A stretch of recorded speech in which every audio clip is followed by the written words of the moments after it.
So we are live. Good afternoon, everybody. Uh, Thank you for joining this live session on answer writing. And I'm here with you for some time, and I'll tell you what we are trying to achieve today, what we are trying to aim today. First of all, I'd like to let you know that all those people who are sincere and concerned about effectively writing answer, uh, I would like to give you certain tools which will help you understand how to write an effective answer. I would also like to tell you that uh, the answer has got certain nuances, some basic do's and don'ts. I would like to take you through that also. And as classical way that we understand that answers are I would imagine have introduction, body, conclusion, and some special effects. I like to talk about that also. And apart from that, I would also like to share with you some live examples of how to really deal with a question, how to really treat a question, and then how to write an effective introduction. Before I move further, let me explain that there is no one standard rule which applies to all the answers. And there is no one answer that fetched the same marks. The two persons writing in two different centers, sitting in Kolkata and sitting in Delhi, write the same question, get the same marks. Possibly, they have their answers are 60% different, which means that 40% may be common thing. There could be a lot of things which are different, and still in their own perspective, they're cutting to the demand of the question. And that is why we find that there's no one way to go about it. But then the way you're going about it, you have practiced, rehearsed, understood the basic nuances of answer writing. And this today's session is basically aimed at making you conscious about this. I hope all of you have got your pen and pencil ready. I'll be towards the end also sharing with you some handouts that you can work around and practice on your own. But first of all, let me just tell you that uh, I have not confirmed, but I hope I'm getting through. All of you are getting it right. I mean, I suppose if there is anything, we have a technical team that they would be definitely pointing it out for us. Hopefully, you are all getting it right. But let me first tell you, I told you that you should have your pen and pencil. I mean, I think one must understand that answer writing is different. In fact, answer can be vocal also, like in interview. When you are asked about a question or you asked a question, you give an answer, oral answer. That answer is actually a very different from what you have been, which was supposed to be writing uh, in mains exam. Here you have to go textual. So answering can be like also PT that you have got where you just color it. What I'm trying to share here is that there can be many ways to answer. Then again, when it comes to writing, just try to sensitize it, just try to internalize this. When it comes to writing, there can be many ways of writing.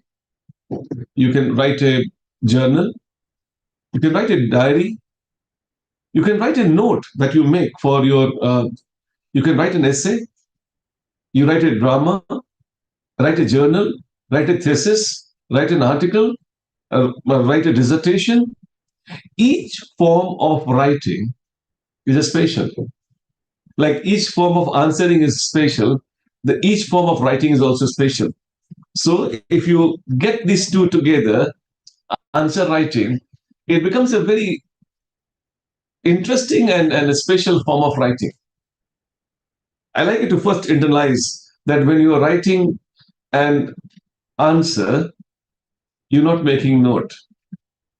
When you're writing an answer, you're not writing an essay. And that is what most of the people I find, they write an essay on the topic on which the question is asked. If the question is asked on fundamental right, they write an essay on fundamental right. I mean, I think it is a very, very delicate art. I have spent nearly my entire life exclusively for last 3 decades plus on just getting into the nuances of answer writing. Today at this platform, I would like to just expose you to some of those techniques that we have got in regards to answer writing. Please feel free to ask questions, and I think I should be getting the questions from you. Whenever you have got any doubts, you can always reach us, and then you can send me, and the questions would reach me. But my point here is that when you are writing answer, and it is not an essay, it is not a journal, it is also not a story, and it is nothing of that nature. So I suppose one would imagine that we have got uh, please learn it carefully. There are three things which one would need to keep in mind, through which one would understand as to how to really go about answer writing. First, most important, like in essay, uh, you have the core is title. On that, you write an essay. Like for a drama, the core is dialogues. You write a drama. For stories, there are characters and let me go into not going for poems. You have got meters and whatnot. I mean, there are different special requirement of writing a question for writing per se. For writing an answer, also we have got some special requirement. The special requirement, first thing which comes, and this is probably one of the most neglected part of it, is perception.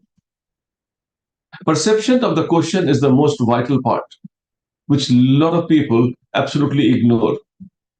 You are writing an answer as you have perceived it as a question, and your perception has a lag.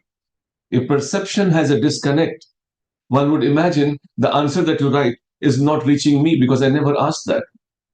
I'm not asking to write an essay. You have a topic, and that on that you write whatever you want. You make a note, make note for your own self. Here you are answering somebody's question, and you should appreciate the fact that we have a generational gap between us. My generation is so many decades away from you. When I ask you something and you do not understand that what I have asked, how can you answer that? And when you answer that, when you have not understood what I demanded, how can I give you marks? So this is first thing that it starts from is the fact that you have basically understood the demand of the question. I would like to take you through some broad ideas now, and then I would like to take you through some actual examples to explain as to how to understand the question's demand, because question's demand is something, perception of the question is very vital. Then comes the second thing, is memory. When you have understood the demand of the question, and your mind is not supporting with the facts that is required to be written on that, at that point in time, well, you can't write a beautiful answer. You just cannot write an answer because the points are not occurring. And it's very usual, very common for a lot of people that they would come back home from the main examination or after the test, and they would say like, hey, come on, I think I should have written this point also in that. So it is very important that you bank on the memory that you have got. through which you will be actually writing an answer. So that is the second thing. Perception, then opening those files at the right time for the right kind of facts required for the question. That is the second component of it. And the third component is expression. Expression is extremely vital. And a lot of time, we have been writing for our own selves. A lot of time, expression has been for our own self. We write for ourselves. And then if you write for others, again, not to mention, we are generation apart. The evaluator, the examiner sitting in the examination hall is generation apart. So if at the first place you made a mistake, that where you have not understood the demand of the question, you are suboptimally writing. Expression memory is something that all the facts which you wanted to actually give to that answer has not opened at that time. And third, expression is something for which you have not practiced. You're not ensured that how others are receiving me. It's not me who is writing for myself. It's me who is writing for somebody else. And somebody else is not able to understand, if somebody else is not able to comprehend the manner I wanted to convey, how would it be possible for me to fetch marks? Try an interesting technique. Take up a question, write down an answer, tear the top of the question, sheet where the question was written. Give it to somebody who is of your age, your kind of background, your kind of understanding, and ask the person to make a question for yourself. You will be thoroughly surprised that you have written about the agricultural challenges and the use of technology. Discuss. Your friend reads it and says that rural problem in India. How do you think that you will get marks when somebody cannot really understand that what you have written on? Just by having the question on the top, it doesn't make somebody to understand that you've written only on that. If you have written something, you thought that you're writing about agriculture and technology and discussing, and somebody thinks that it's rural development, I don't think it is important to mention here that you will not get the marks for what you've written. You get marks for what I have understood you have written. You understand this point here? This is extremely vital, and this gap got to be somehow bridged. This gap got to be somehow attended or addressed to. So it is extremely, extremely vital that we are conscious of the fact that we would know that we understand that the three things that I told you: perception, memory, expression. All that three places that you got to work. And if you really want to get good marks, of course, you require intervention, you require tutoring, you require support, you require hand-holding, if I may use the word, because it is not just the question. A lot of people always think, if I have the information, I can write an answer. To me, I like to give the same example. To me, it's something like I have got a diary in which I have written the wordings of the song. I have the songs written, I can really sing also. It's not like that. Remember, the ingredients in the kitchen and the dish on the table. There's a huge difference and a lot of fine points that goes into that. The balancing act, the practicing act, somebody correcting you, and somebody who tests it would tell you that how well you have made, no matter how well intended your curation of the dish was, irrespective. I don't want to scare you, but a lot of time, a lot of people risk their entire effort and then just only focus on collecting information. And then they think that they will write a good answer. It is not going to happen. It has not happened to anybody. I have spent so much of time with so much of high rankers of the country, top rankers of the country. I mean, I have seen them up close. Each one of them worked very hard. And each one of them, they wrote bad answers in the beginning. So one has to be conscious of the requirement of somebody correcting you, correcting you on a regular basis, because one-time correction, it's a skill. It doesn't happen. You have to be practicing, practicing, practicing, and guided practice, I suppose it definitely delivers.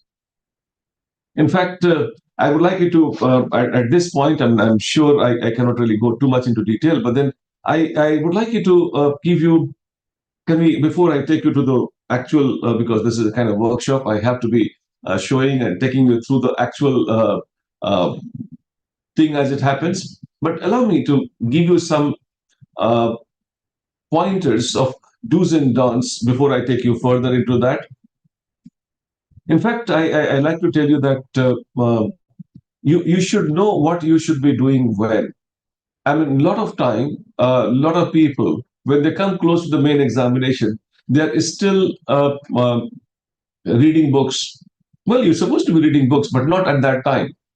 There's some people are basically making notes. Well, that was also a different time. But at this stage, when you're so close to mains, or you are practicing on writing an effective answer, I would rather insist and expect that you are doing lots of practice. And then in that, I would mention particularly avoid writing basic statements. Basic statements takes away the energy and time. You have to understand the examiner's perspective.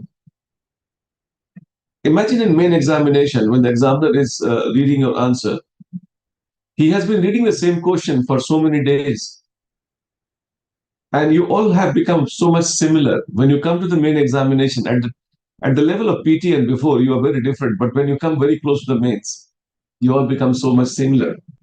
So if I ask you that what are the causes of poverty in India, 5 points, I promise 4 points will be same for most of you. How we can realize the human resource potential of our country, 5 points.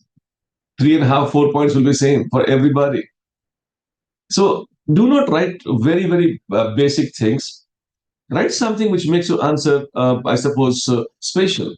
Again, since you are writing it for, I should say, uh, you're writing it for marks. I think, and a person who is uh,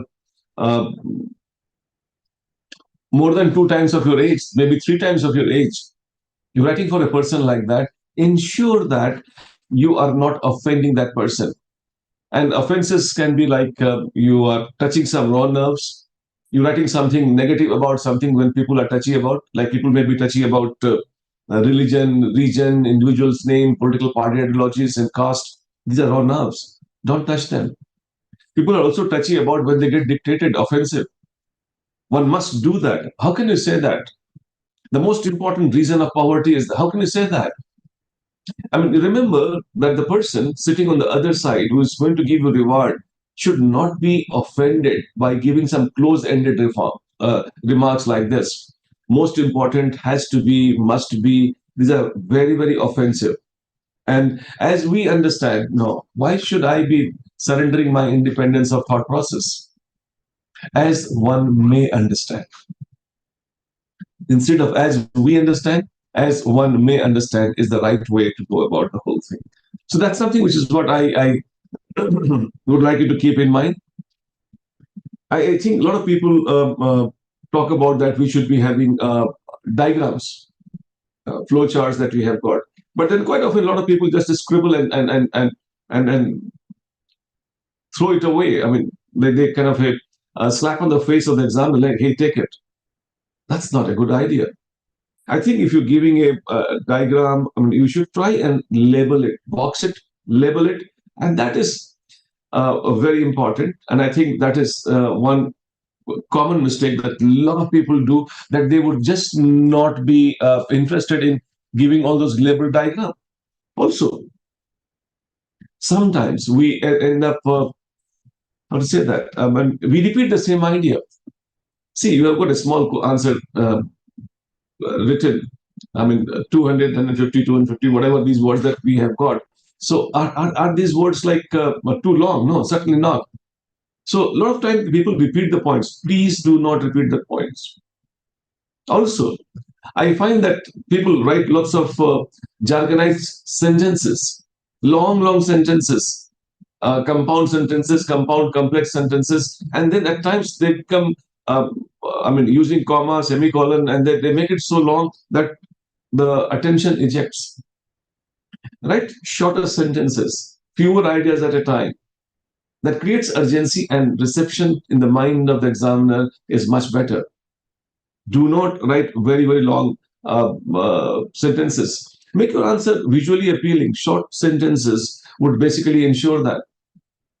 Apart from that, I would also like to tell you that you should try maintaining some uh, lateral vertical connect. When I say lateral vertical connect, these are all very broad points. I think it has to be pinpointed and told you at the question level itself where you are having a problem. I suppose lateral vertical is that you take one point and then a lot of people go on elaborating too much. And then and as a result of it, answers become shallow. And then sometimes they only have bulleted point. There's no width. So there has to be lateral vertical balance. That means you take a point, reasonably explain it, take another point, reasonably explain it, take another point, reasonably explain it. So that there's a lateral vertical balance. There is a depth also, and there's a width also in the answer. But then that is something which is where you have to be pinpointed that, hey, this point you over explained, this point you have not explained. Also, I would say that demand justification is very important. A lot of time, people would go on, since you do not understand, the first thing I told you, perception. Since you don't understand, quite often you go off the tangent and you write an essay. If the question is, say, for example, that how technological intervention would make changes in the cropping pattern in the peninsular India. Now, if somebody who doesn't understand the demand of the question, they would write about what are the crops being grown there, and they can possibly give a title also that the major crops of peninsular India. That's not demanded. That's not I'm asking. I'm repeating again, but then you know that you don't get marks for what you write, you get marks for what I have asked you to write. And then quite often, if you understand the demand of the question, I'm going to really make it clear to you in a while. When you understand it, I suppose at that stage, you barely can meet the demand of the number of words that has been demanded. You end up writing more, you end up suffering from the problem of time, is largely because you do not understand the demand of the question. So it is very important, and never go for giving some title which is not demanded. Like if I'm asking about what are the initiatives the government of India has taken with respect to attending to the child labor problem, if that is a question, very basic question, and you start writing something and then give a title, causes of child labor problem in India. Well, this is how the books are written. Books do not think that you understand anything. They'll define child labor, they write causes, they write about rehabilitation, they write rehabilitation refers to India. But then if you do not understand, you write a book, you're writing an article, you're writing an essay, you're not writing the answer. And imagine if you give the title also causes of child labor of India, how offensive it is. I find a lot of students, I think I'll request you, all of you, when you're writing answer, at least check for the titles that you are given and see that is the title demanded in the question or not. And that's absolutely ridiculous for somebody to assume even that they are giving a title which has not been demanded as part of the question. And that is where a lot of people end up getting bad score. A lot of people give good marks. They give they put good facts. I'm sorry, and they don't get marks because those good facts were not demanded. So it is important that you should be careful of this. Meeting the demand of the question. Always remember, you're writing an answer. You're not writing an essay. You're not writing a story. You're not writing an article. You're not writing a journal. You're not writing a diary. You're not writing a thesis. You're not writing a letter. So many forms of writing. Just be conscious of answer writing. Demand, supply. Demand and supply. And that's something which is very, very important. In fact, without taking you too much into this, since the limited time that we have got at this platform. I would like to also add here that the classical way, in fact, you have to respect that, because my generation still loves the classical way of answering. And all the good students who have scored very high, I would imagine they have followed the method approach of answer writing. And when I say method approach of answer writing, I basically mean that they've gone for introduction, they've gone for body, they've gone for conclusion. So no matter what people have been advising, I have seen some people who have been advising, no, need not go into introduction, just straight away blast off with the answers, and then you will get good marks. Look at that, I wrote like that, I did like this. Well, there can be an exception. And promise, my generation, I know better than you. So we'd love to see a introduction, a body, and a conclusion. Introduction can be like multiple ways. Today, I would like to take you through the discussion about how the introduction has to be done. But then for now, I can tell you, introduction is the place where you establish your rapport with the reader, examiner in our case, and then the examiner should get a feeling that, hey, you have understood the question. You have understood the question. That is very, very important. And second, it has also got the confidence that you've got something special to offer. I mean, you have engaged that examiner in a manner that the person is curious to read more about it. You grab the attention of the, if you have got a question about rehabilitation of child labor, and you write in introduction about something which does not connect with it, is talk about the social challenge of the country, the examiner would imagine that, hey, come on, you have not understood the question. And then it with this impression, it reads the whole answer, quite possibly that the person may not be giving you the marks that you deserve. So here you are actually establishing a rapport with the examiner, which can be multiple ways. I'm going to display that in a few minutes, that how we can go about introducing, because there's no one standard rule. Broadly, I can say you should be conscious of the topic that you have been given. You can use that, define that. You can possibly write about the context. You possibly can grab the attention by throwing some startling fact. I mean, idea is that, I mean, you have established a connect with the examiner.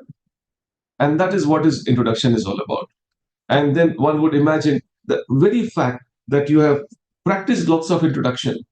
And if you have practiced lots of introduction, I promise your introduction will be very good. But then a lot of time what happens is we practice answer writing.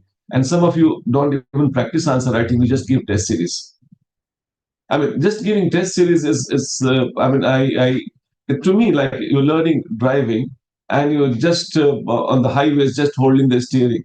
I mean, that's not learning driving.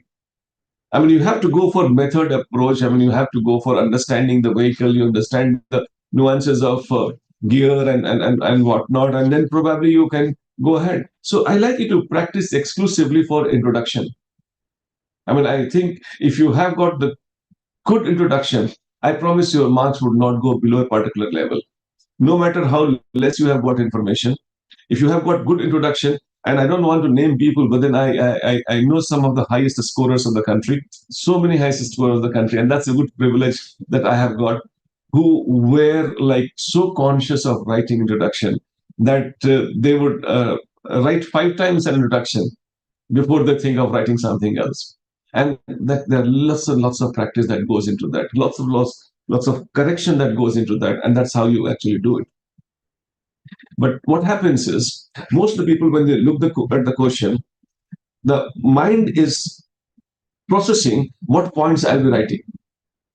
And that's a very big mistake a lot of people do. When they have read a question, like take for example, that what are the initiatives government of India has taken to attend to the solid waste disposal from urban areas, to attend to the solid waste disposal of the urban. Mind basically, by reading the question, starts thinking about this point, that point, that point. And mind, while it is processing the points, you are writing, I mean, an introduction, which is like, I mean, a sleepwalking. So please give utmost respect to the introduction. Do not think of the points. You'll get the points when you're writing the main body. And this is one thing which I like you to be consciously practicing. I am not thinking about the points that I'm going to write. I'm just writing the introduction, and I have given respect to it, and it deserves attention, and that is what is important. Then comes the main body. Main body, a lot of people say, like, hey, let me add one more point. Let me add one more point. Let me add one more point. Well, I mean, I think for government initiative for solid waste disposal of urban area, if that is a question, the government initiative may be 10 total initiatives. You can't write 10. You don't know 10. And then you write about 4, 5 of them.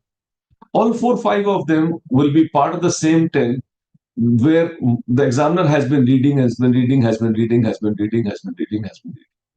So over the days that he has been reading those, one of the 10 points, your 4, 5 points is not going to impress that person. Understand this carefully. That the main body, which has got those 4, 5 points, which comes repeatedly, it is not going to impress the examiner unless it has got something as a special there.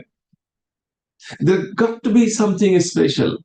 There's got to be one point which is beyond these 10 points, which everybody has got. And that one point will make all the difference, trust me. See, I mean, you all are aware of the fact that in main examination, those people who qualify for interview, it's not that they get, I would say, 120 marks. And those who do not qualify, it's not that they get 60 marks or 40 marks. So those who do not qualify also get about 80, 85, 90 marks. And those who qualify, they get about 100, 105, 110 marks. That's the range that we have got mostly. So the gap between somebody not recommended for interview and somebody recommended for interview is probably about 15 marks, 20 marks maximum. That's on the higher side I'm talking about. So which means what? Per question, the examiner is supposed to be giving half marks, 1.5 marks extra. If you have the consciousness of getting 1 marks extra every question for that 11th point that you can give, some point which you can think which others are not giving, something special that you have got in your point, examiner would not think twice and give you half marks extra, 1 marks extra, 1.5 marks extra. Imagine 1 marks extra 20 times, 20 marks. You've done the job. So the big point that I want to make here, try look at your answer and ask yourself, is there something that I have got in my answer which others may have not had? If the answer is yes, you have done an answer for being recommended for interview. And then what are those X factors? Today, I would like to give you some examples. In fact, we have collected quite a few of them. I suppose we all, as a team, have been working very hard to getting those special effects. And then those special effects are continuously updated. And Mr. Saurav and Mr. Adarsh, they all have worked very hard for collecting all those special pointers. We would love to share that with you. But then I like you to be conscious of that, a point which others are not having and you having that. And that is also practice to use them at the time when you require them to be used. Then the third part is the closing or the concluding remark that you have got. Again, there is no one rule for writing this. Like, for example, for 5 points out of the 10 points, any 5 points is okay because all of them are government initiatives for solid waste disposal. So, and those your 5 points, other 5 points may not meet, partly not meet. That's absolutely fine, and that's why I said there can be more than one way to write introduction. There's be more than one type of points that you can write in main body, but the special effect has to be a special, and that is making your answer special. Closing line, also, there's no one standard way to close the answer. But then don't forget one thing. The skill of a pilot is not in takeoff, not in cruising also. The skill is tested how soft it is landing. So landing is very, very important. And this soft landing, for which you can have so many ways, like we can think of at this stage, like you start from the point where the question is there, the topic, but then you land on the theme, because you can cover something more that you have got. I mean, I suppose uh, if you talk about, uh, let's say you have talked about three ways of dealing with the solid waste, but then you can say several municipal initiatives in this direction has been remarkable. And there you have not written about segregation of waste. And municipal initiative you write, the examiner will think, all right, finally he writes about segregation of waste because municipality does it. So you have to thematically land it. Topically started, thematically landed. Also, since you are my next generation, you're sitting on my shoulder, you can see farther than my eyes. So I'll be very curious looking at you that what is lying ahead, something of the future. So some throw has to be there in your answer, which connects to the future, and that is extremely vital. So you must give it. Quite often, a thing which is futuristic, way forward, as the common word they use, really excites my generation. I am not leaving to see that far that you can possibly leave and see. But then, if you inform me, I am happier. And then, of course, the third thing which you can keep in mind is concern. Concern is probably not asked. There is a lot of thing in the answer that you need to be conscious of writing about because you're writing it. I like to give a simple example to understand this whole thing, what I'm trying to say. I love this example, so I often repeat this example. See, if you are there outside and then walking on the road and you ask somebody, how is the weather? Oh, it's very hot. The person walking on the street says it's very hot. Good enough. I'm satisfied with that answer because I did not expect that person to give a more answer. If a person like you who meet me outside the road and if I ask you that what is the weather, you say that it is uh, uh, uh, 35 degrees, and then it's going to be raining in a few days.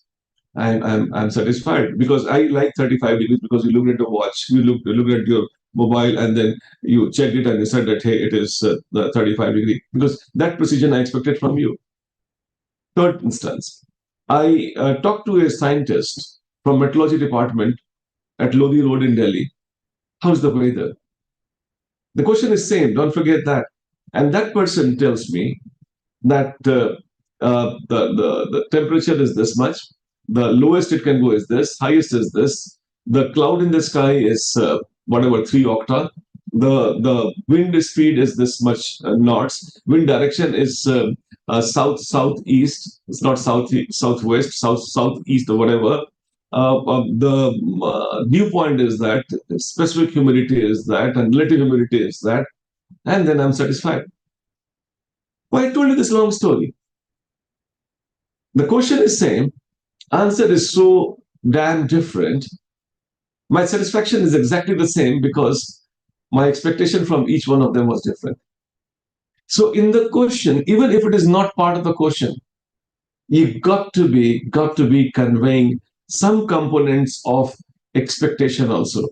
And my expectation from you, you better be aware of it. I'm looking at your answer, thinking as you, the future bureaucrat of the country. I'm thinking about you as you are going for the public service. Service. I mean, you have got even police is a service, not a force that you have got. So every time that you are looking at I'm looking at I'm looking at you, somebody who's going to do a service to the society, the public, the country. So you are my next generation. You are a future bureaucrat. You're going to go for service. I think some aspect you are one who is going to be committed to the law of the country.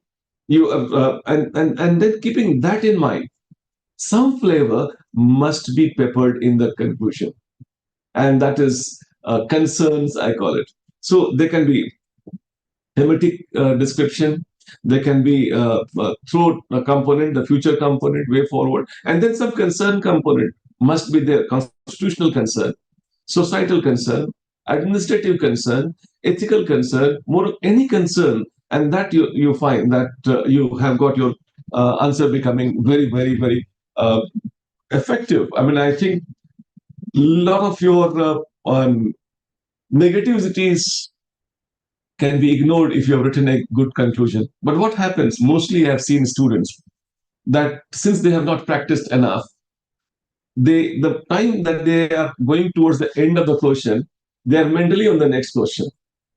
They may have written a good introduction, and sometimes good when I say a very elaborate introduction, and then hurriedly they have written the body, and then almost absolutely ignored conclusion. The conclusion was, I mean, absolutely lousy. And remember one thing, it is the conclusion which is the last thing in the mind of the examiner when it is going to give marks.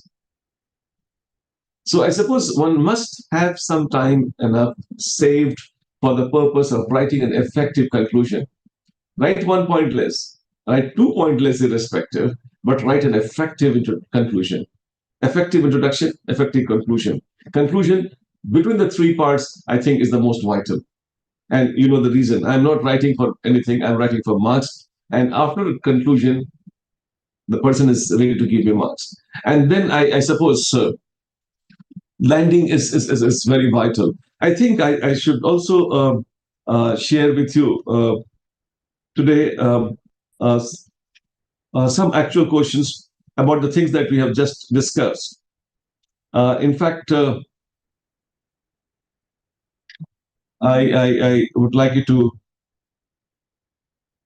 I hope you see my screen there.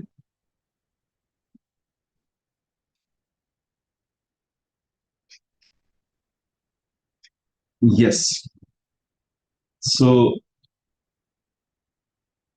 the things which I was trying to tell you today, I'm trying to give you some examples. The first thing I told you about uh, uh, perception of the question. So for that, I'd like you to give us some example. There are so many more ways to look at it. First thing is that you should be very conscious and clear about that how many parts are there in the question. I mean, if the question has got 3 parts, you understand that there is only 2 parts. I would imagine that you're writing answer only for 2 parts that way. And then one would imagine that you're writing for 66% of the total demand of the question. So you have not understood the demand of the question. How can you get marks? Because people get 52% and top the whole country when they have understood only when they have understood 100%, they get only 52% marks for rank 1, 53%, 51%, like that. So if somebody who understands only 66% of demand, how much marks would the person get? Let me read this question about the part sensitivity. Highlight the structure, objective, and role of advertising standards. I suppose you're able to get this. I'm trying to zoom it. And then when I zoom it, probably you will not be able to see the whole thing. So can you trust me? I am reading the right thing. If you're watching on your screen, you can possibly see it bigger. But let me just try giving this. Highlight the structure, objective, and the role of Advertising Standard Council of India. In what way has the August 2006 government notification made it more effective? Now, if I look at this question, there are exclusive specific parts of the question that needs to be duly addressed. And in this particular case, we can see, highlight the structure, objective, and the role of Advertising Standard Council of India. So you have to write about the structure, write about the objective, and write about the role of Advertising Standard Council of India. In what way has the August 2006 government notification made it more effective? That's the fourth part. If somebody who understands only 3 parts being evaluated for 75% of the total marks it has got, these are actual questions I'm giving you. So one has to be very conscious about the parts of the question and need to do justice with all the parts. When UPSC is evaluating it, it wants to see that are you one person who's casually reading the question, or you are one person who really understands the demand of the question or not. The other thing which I like you to tell you in the question, Uh, since there are so many ways that we need to be looking at it, I think I'm just picking up a few of them here, and some broad ones only we are able to sensitize at this stage. But idea is that your perception has to be correct. If perception is not correct, you have not understood the demand. How can you give the answer? So if you've not understood there are 4 parts in the question and you write only on 2 parts, or you write about the Advertising Council of India, NSA, well, I mean, of course, I would not give you marks if I'm the examiner. The second that we have got is singular plural. If the question has got some component which is singular, has to be treated in singular, has to be treated in plural manner. Like, I mean, in this question, not many years ago, river linking was a concept, but it is becoming a reality in the country. That's not a question, that's a basic statement.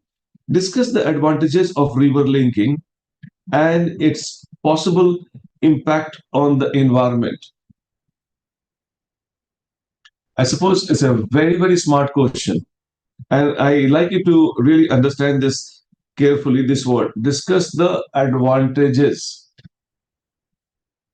I hope you understand, which means you have to write about more than one set of advantages. You can't write one advantages, and then see that how smart this question has been there. The word here is impact. An impact on the environment. They're not using the word impacts. And if you are a casual reader, you have not been trained and sensitized about this, you write about so many advantages and so many impacts. And I think that's where the problem comes. A lot of people do not understand the demand of the question. And this singular plural is a very broad thing I'm talking about. There are many fine points to that. And everything that is written in the question is actually not the question. Sometimes they just give a trap. Like in this question itself, not many years ago, river linking was a concept, but it is becoming a reality in the country. If you just go on writing too much on that, that's just a statement. Is there a question? There's no question in that. So if you just writing too much on that, and you're writing about KL Rao and then Dastur Plan and GVK Rao and all those kind of initiatives that we have had in the past, I think that's not demanded. So there are a lot of questions which has got trapped because they want to see a person who's selected as a civil servant make sense out of the chaos. The next question, which I have taken from that perspective, and I'd like to sensitize you to understand the demand or perception of the question, is the recent cyclone on the east coast of India was called Falin. That's a very old question. The recent cyclone on the east coast of India was called Falin. Everybody had read Falin for current affair that year, I remember. How are the tropical cyclones named across the world? Elaborate. And then if somebody starts writing about east coast of India was called Falin, and then writing about the genesis of cyclone and why cyclogenesis happens on the east coast of India, and how tropical cyclones are different from extratropical cyclone or temperate cyclone, they are different from tropical cyclones are different from temperate cyclones. If you're writing like that, you're writing, not answering. Because that's just a trap. The question is, how are the tropical cyclones named across the world? Some of you may be thinking that what will you write and how will you write? I mean, that's coming separately, but then I think one has to really understand and appreciate the trap and the actual questions. Then also, I suppose there are some time you have to be understanding the core of the question, like Venn diagram you used to do in the schools. You have to understand what is the centralmost idea. Because in your perception, if you understood the centralmost idea, then in that case, even if you're deviating, you're not deviating too far away. I'll give this example. Non-cooperation movement gave new direction and energy to the national movement. Non-cooperation movement gave new direction and energy to the national movement. Explain. In this, the core word for me is new. And then this is new direction also, new energy also to the national movement. Energy to the national movement, but new energy. Direction to the national movement, but new direction. So if somebody has got the core word new, would not write all the classical funda that we have got about national movement or non-cooperation movement, or for that matter, freedom struggle. But if people don't understand this, there's a new direction, new energy that has to be written about with respect to this uh, national movement, NCM. I think people may write NCM and freedom struggle. People may write national movement and freedom struggle. Well, the question is on not national movement. The question is not on non-cooperation movement. The question is not on direction. The question is not on energy.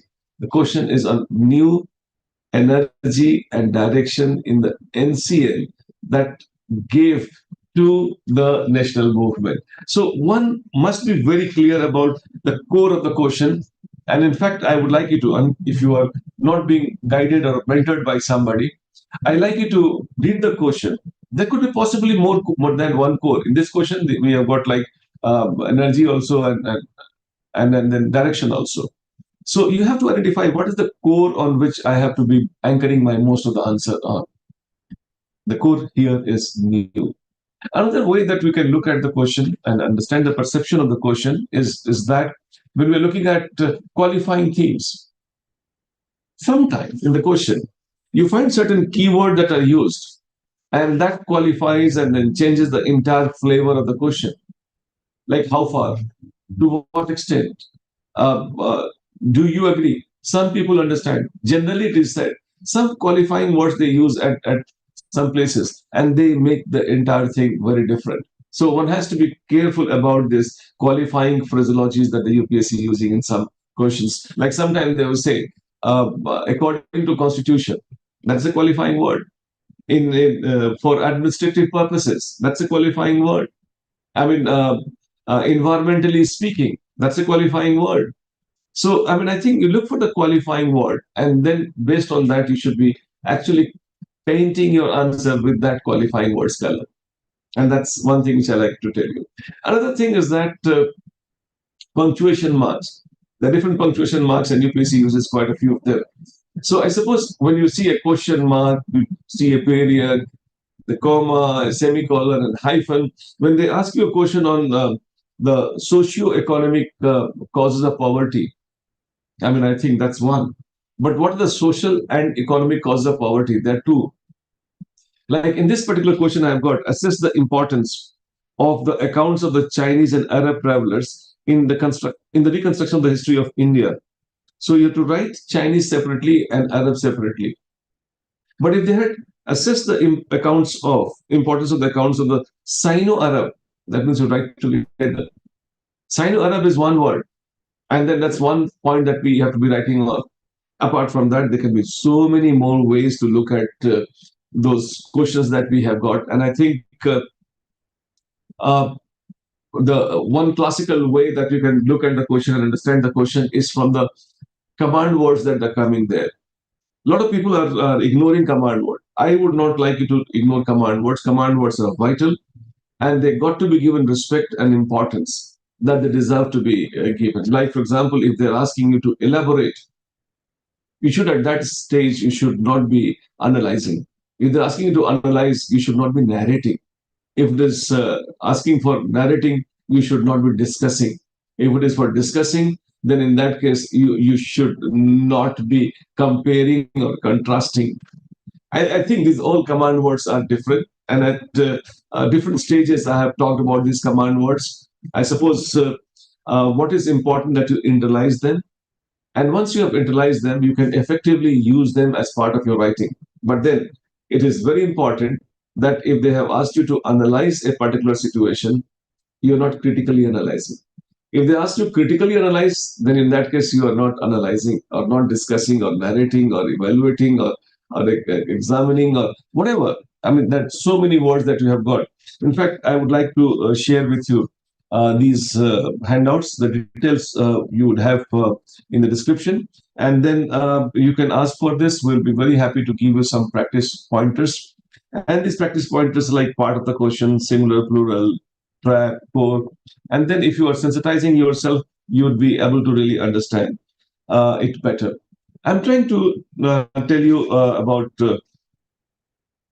something in this workshop about you to understand the model frame. But if you have got any question, you can always shoot me. I'll be very happy to answer. I think there's one question that I suppose here we have got some pointers I would like to share with you.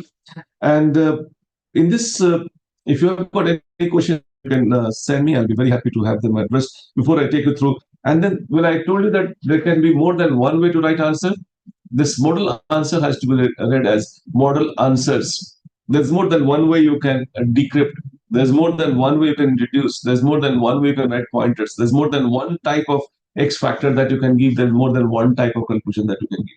So I'm going to give you some examples here so that you understand, not in abstraction, I was just trying to tell you, you also understand in reality how one can actually go about it.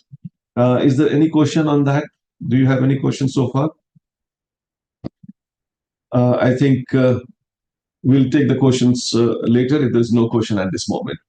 All right, so allow me to now take you to these pointers. Let us internalize this question carefully.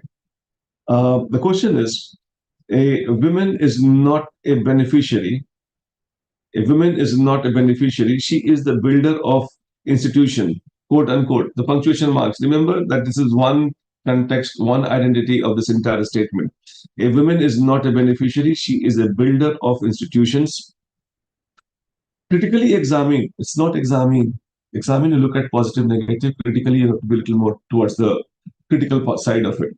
Critically examine this statement in the context of India's gender-related policy paradigm. Now, the core of the question, you are getting that. Critically examine, that's a command word. The statement in the context of, the core is India's gender-related policy program. Gender-related policy program.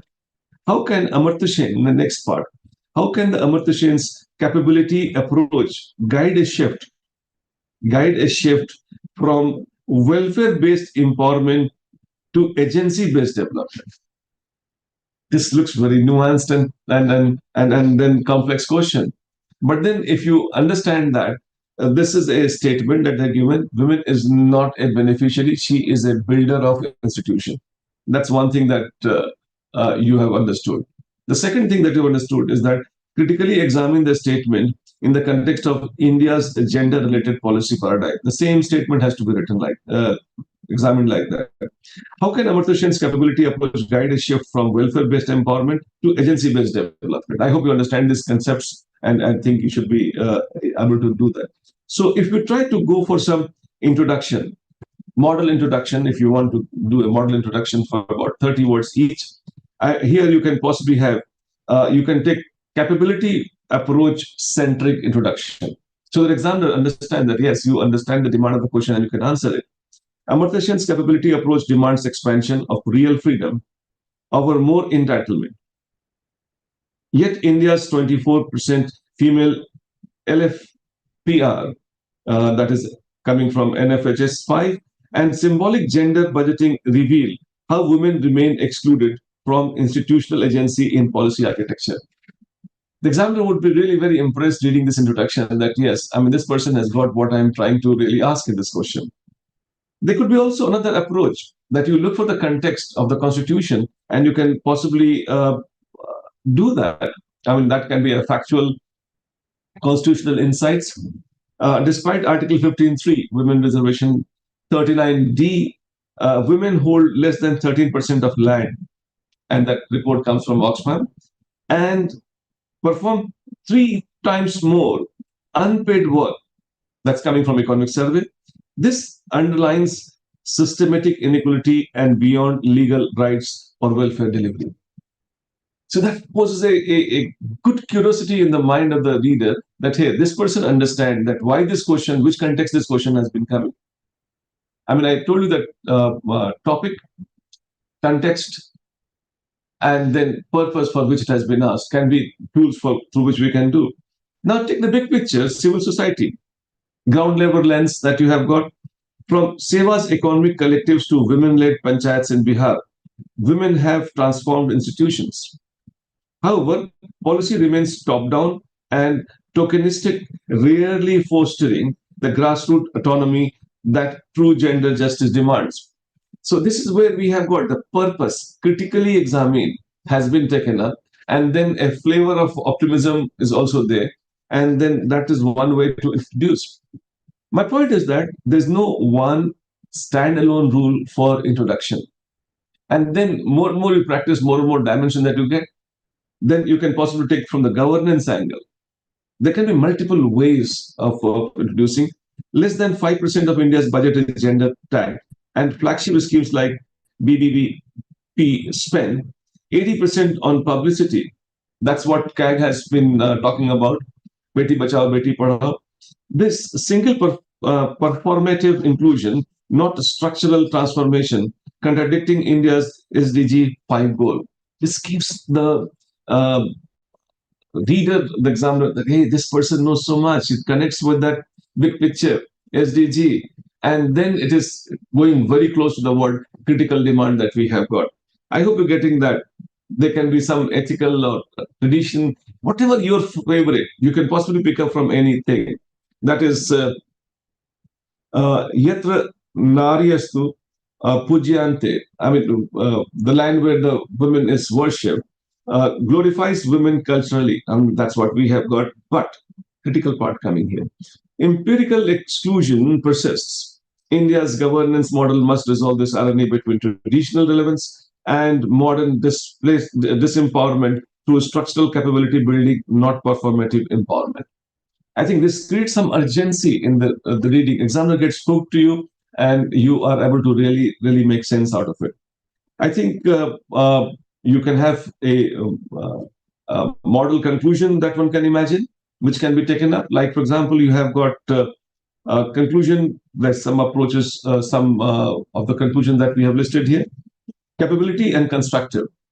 I mean, I told you that it has to be something which is not even part of the question, but since it is asked to you, you must fulfill that. Capability and construction. There we have got ensuring gender justice demand, moving beyond token schemes to structural changes anchored in the Constitution. India must center its policy on capabilities, enabling women to become co-architect of institutions, markets, and statecraft. This is like a big picture that we have got. Thematically, it has been concluded. Transformative vision that you have got, way forward. As India moves forward, Amrit Kal and Viksit Bharat, that shows that you are connected to the reality and the real thing for which you are being hired for. 2020, 2047. India's institutional agency, not symbolic welfare, must anchor governance. And that's what is the last part of the question, if you remember. A shift from providing to the provisioning to the participation is essential for building an equitable, inclusive democracy. And I think when you really anchor it big, a lot of things which you may have not written as part of the main body, that gets covered here, like SDG-based outcome framing. You can have ethics and developmental justice framing. You can have a stakeholders model framing. There's so many ways that fine points can be taught. Basic ideas can be given. And if you're made to practice on this ground, you start writing. Well, I can tell you one thing. You cannot write this kind of conclusion on day one.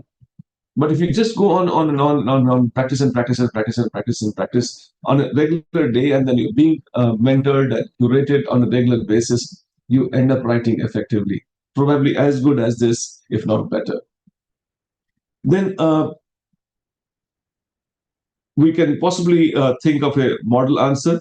I don't think I need to read this whole answer here, but then this answer basically should have the 11th point. Well, in the answer you're writing out of the 10, 5 points. But there's an 11th thing. There's a 12th thing. Something which is beyond the 10 points, which has got place in everybody's answer. If you're writing 1 or 2 such points, 11th and 12th point, that becomes X factor of your answer. And then it is important that we sensitize you about the X factor. I'll give you some examples of this around the same question. But then in the same question, you can possibly say the capability approach that you can have. Data you can have, like 24%. I mean, this data basically can impress anybody. You can have some case studies, Kudamshri, SHGs, women panchayat leaders, Seva. I mean, this kind of thing. You can possibly have policy critic, BBP audit that was very much talked about in the last 3-4 years. Symbolic gender budgeting. Gender budgeting has been for decades. It's been there from that UPA government second budget. I remember that time itself the uh, gender budgeting came, but then the situation has not improved. Article of the Constitution, and then these facts can really make good, decent impression in the mind of the reader. The only thing is that, are you aware that these things have to be used? Do you have access to this information, or do you think that you have been sensitized enough to use this information? These are extremely vital, and you must use all this information there. Then, I suppose we can think of some questions from paper two that was from paper one, as one can imagine. That constitutional silence cannot are not gaps to be fulfilled. Constitutional silences are not gaps to be filled, but spaces to be interpreted. Critically evaluate the role of the Indian judiciary in interpreting constitutional silences in the context of the evolving democratic norms. Very much debated these days, very much in the air that you have got. And then sometimes some people may find it very, very abstract question. Sometimes they read 3, 4 times to really make sense out of it. But I think if you have practiced enough, if you have gone through each paper 200 plus questions, you are getting a very natural flavor to really start comprehending the demand of the question, because there's not much time to read 3 times, 4 times the same question. You see the question, probably read it once, 80% is comprehended, read it twice, 100% comprehension done, and then you start off on the task. So that's how I would like you to basically keep this in mind. And then you can possibly imagine that we can give a lot of ways to go about introducing. I think I not like to take you through that entire thing, because that'll take too much of time. Like, for example, in paper three that we have got, we can possibly think of some more questions. I think agriculture can be taken here. Critically examine how India's existing agricultural and food security policies can be reoriented to address the twin challenges of climate resilience and ecological sustainability. Illustrate your answer with examples of current schemes and their limitations. I hope you understand. And then we have got, and you would not learn by me reading it. You would learn by me kind of reading your answer, commenting every time, not in the first introduction, it'll become good in the second one. No, not in the fourth, but maybe after 25th time you have written, and 25th time I have commented, 26th will be slightly better. And then imagine if it is 150, how effective it will be. We have got some efforts being mounted in this direction, where those people who are writing exam this year, specifically for them, we would be having a course basically curated, where they would be made to write each and every part separately and the full question, and then a drill that we essentially take you through. And then once you go through the drill, you give about 1.5 hours. And that is something which is a paradigm shift in this entire process of mains preparation. I have done some paradigm shifts in the past. I have done, I can safely say I was one of the first person, probably the first person, who started in interview letting people know about their strengths. And then if you know your strengths, you can really do well. I have now, for mains examination from this year, personally taken up the challenge and the task of taking you through a proctored drill of writing introduction, writing conclusion, writing X factor, writing mains, and then that's what is coming as personalized skill training program. Like, for example, in the mains, in the interview, individually you have to work. Here also one has to work individually, and that is why we are going to keep this number very, very small, and we would like to work on each one of you individually. However, similarly, the model answer that we prepared, and then we have made a lot of those X factors. In fact, I would be very keen. Like here, we have got Kafka's question that is there. A book must be the axe for the frozen sea within us. Kafka. And then, in this context of this quote, discuss the ethical role of literature and narratives in shaping human conscience and moral imagination. How can this idea perform ethical leadership and public services? Now, you see so many parts that we have got, so many cores that we have got, so much of things which are there, which can possibly act as a tension ejector. You have clear vision about how this question is demanded. And then when you are writing on your own, you always write a good answer. But then if somebody who has got experience can pinpoint and tell you that, hey, this is not demanded, this is where you're going wrong. Of course, I mean, I think it doesn't get corrected in one time pinpointing. But then if we keep doing it, uh, uh, you'd find that uh, if you just go on going through this, you would find that you are making improvement with continuous pinpointing. Of course, I'll be sharing some of the things which I'm displaying here. Just for saving the time, we can't really discuss everything here, cannot show you everything here. But I'll be sharing some of those things which I have been talking about and showing you here as part of our uh, takeaway for you. The link will be provided in the bottom. You can give your details, we'll pass it on to you. And I think I was very curious to share with you and give you a glimpse of those X factoring that you write 5 points, there are possibly 10 points existing, 11th point, 12th point, whatever. Those X factoring that I would like you to tell you that we will give you just a glimpse of it, just an example of it. Like, for example, we have got about 200 themes approximately on which we have collected, and it is far less than 200 themes that we have collected is required. Because if I take up this one that we have got here, is about women. And women, as you know, as a topic, can be there in paper one, can be there in paper two also, paper three definitely, paper four also, a lot of women, essay also, there's a lot of women topics. So keeping those ingredients as a stock points, you can use it as part of paper one answer also, paper two also. If the theme is women, paper three also, theme is women, paper four also, and essay definitely you can use it. The theme is social and women. So that way we have got some points collected. And at this stage, you should rather be conscious of this 1 point, because I understand if you're cleared PT, you already have got enough of the basic points that is required to write an answer. But then it is not the basic answer. It is the spatial effect, that's something which is what you have to be conscious about, and that needs to be provided. I think shifting the narrative from empowering women to enabling autonomy and systematic equality. A lot of sentences that we give you that can really make your answer look effective. Amartya Sen's capability approach to focus on the real freedom, not just token rights. Also, a woman is not the beneficiary; she is the builder of institution. That we can take up from the question that we just had earlier.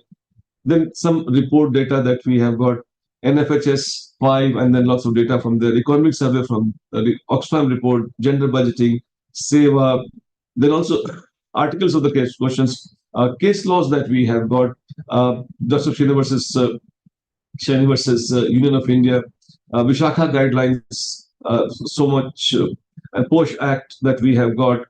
I mean, so much of other intersectionality that we can have, missing schools, COVID impact, that will make the answer look very, some of those hymns and shlokas that can also be taken up, like, for example, the one that we just mentioned, some keywords that can be done here. And then we can possibly take up linkages from paper two, paper three. Intersectionality, when the question is asked, do not think in silos. The question has got its own identity independent of the paper in which it is asked. If the question is asked in paper four, or for that one, paper one, you can pick up something from paper one for paper four, or for paper four for paper one. And that is intersectionality. And then we'll like to give you some information from there, some technology angle, some innovative angle. And then also important is that uh, the framework-based structuring that you can possibly give about the women. And I think uh, closing line can be given. And this is where we would be actually sharing. There's a long list that we have got. But then it is also important that you pictorially make your answer appealing, grab the attention of the examiner, and that's also very important. That empowerment, education, employment, entitlement, equality, these are the pointers that you write. But then if you can give them as a chart here, triple role of women, that UNDP model that we have got, that is productive, reproductive, community. That's a beautiful way to look at it. Workforce, domestic, social. And this will make your answer look so special. Like we have got gender inequality vicious cycle. They're feeding into each other. And these kind of flow charting, this kind of diagram, which will give, I mean, this can be used at more than one set of questions. And that is what is you required at this stage to be preparing on. And that would, we have so many of them collected. And then I suppose the kind of thing that we will be having, if I can talk about this year, the thing where I am going to really spearhead the whole thing. This will be just a brief glimpse I'm going to give you now. We'll be having a 6-day session. The 7th day will be an FLT. What we are going to do here is that we would spend one day in basically understanding the theme. Let's say for paper 1, we have got 7 days course. Paper 2, we got 7 days course. Paper 3, we got 7 days course. Paper 4, we got 7 days course. And essay, we got 7 days course.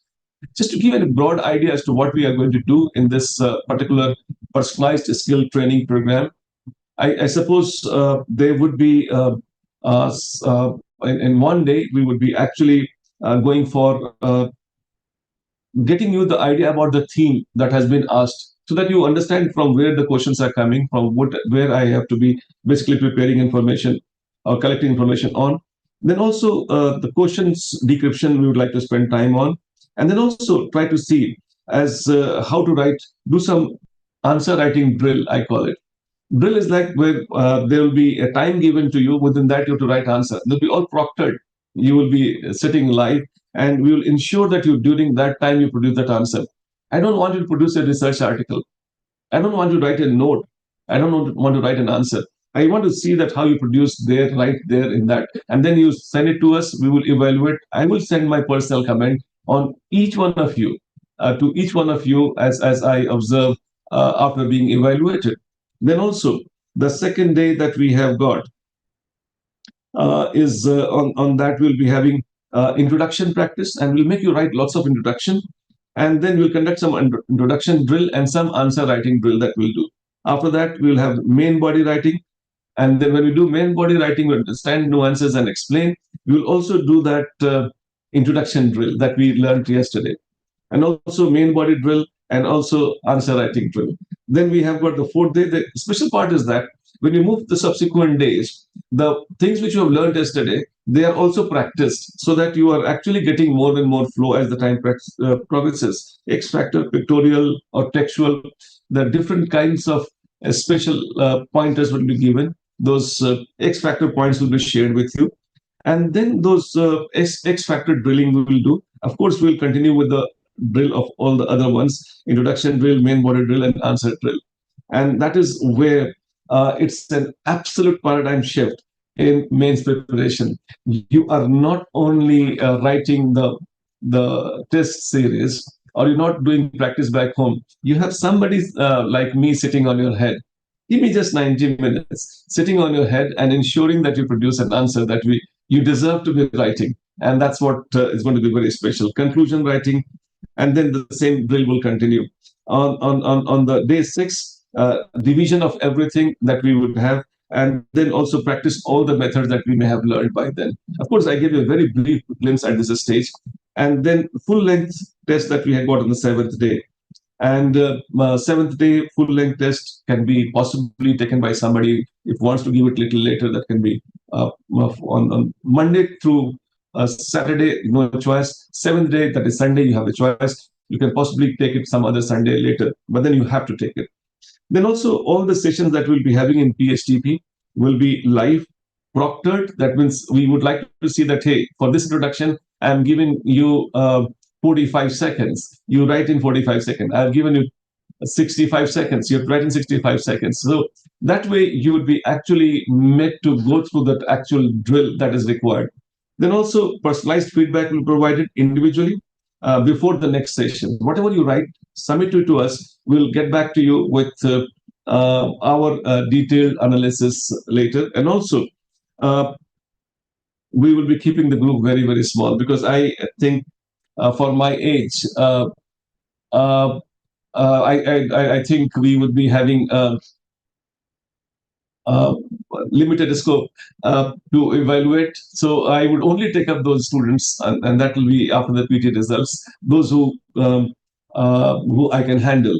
And also a broad workshop on the same theme, on the similar theme that we'll be having on essay writing also. I know essay writing is something which people have just taken for granted. I would like to orient you towards the essay writing. On 8th, we'll be having another session taken up.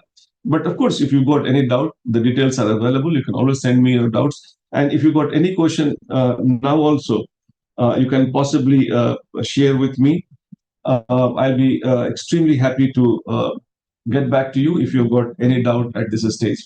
I think I've taken a lot of time, uh, but then there's so much to talk about in answer writing.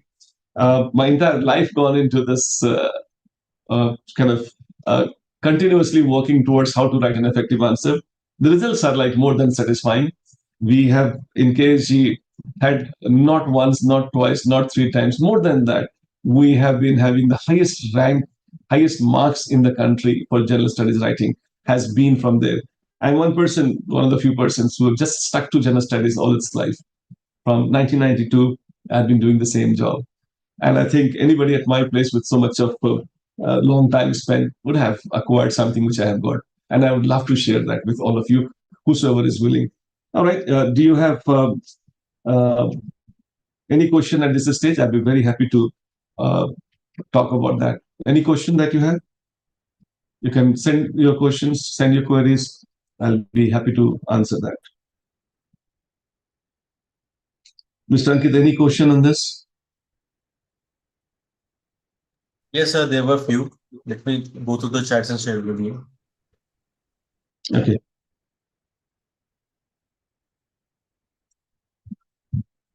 Sir, recently we have received some chats regarding PSTP design for beginners or advanced aspirants. Well, PSTP is basically meant for those people who are giving exam this year. And of course, the beginners can also do. But then my major focus is on those students who have been scoring low in their previous attempts, and then they are not able to diagnose as to why they are scoring less. A and B, those students who are giving for the first time and have no idea as to what to do for the mains. I suppose I'm focused on them. So these two set of people, I am particularly more focused. Of course, it is per paper, like I mean, paper one, paper two, paper three. If somebody wants to join just one paper or two paper, can do it. But then we recommend that if you understand the whole thing in picture, that is like joining all the papers and the essay, it makes more sense. And that will be five components that we've got: four GS component and one essay component that you have got in the process. Yes, please. Can you send me the question if you got any more question on this, please? Yes, there was one question. Sir, if the question uses technical terms, how can I write impactful introduction for that question? Well, of course, I mean, I think you have to have the clarity of technique. I mean, I think if you have mastered the ragas, if you know Sare Gama Padani, if you know Do Re Mi Fa Sol La Ti, if the words are changed, doesn't really make much of a difference. So the idea is that to teach you those notes, and if you have learned the notes, even if the technical questions, you can write a beautiful introduction. So it's basically importance of the technique which is important, not the keyword that is there in the question. Yes, sir. There was one more question. From which date answer writing classes started? Starting. From which date? See, this is PSTP is starting from the Monday next of the result of the PT. I mean, whenever the result of the PT is declared, the following Monday will be starting it. Since we cannot, uh, I mean, stick our neck and then say that this is the date on which PT result is coming. Whenever the date is coming, If it is coming on Sunday, that will not be on the following day. If it is coming on Friday or anything like that, we'll start the following Monday. So that's how, and then every week we will have one paper taken. Yes, sir. Right.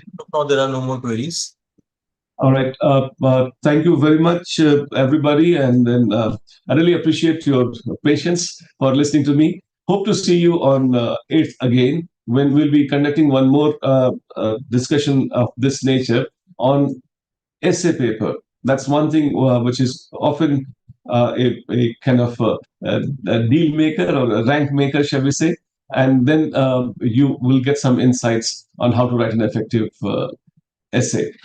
All the best, and thank you very much for your patience and attentive listening. All the best.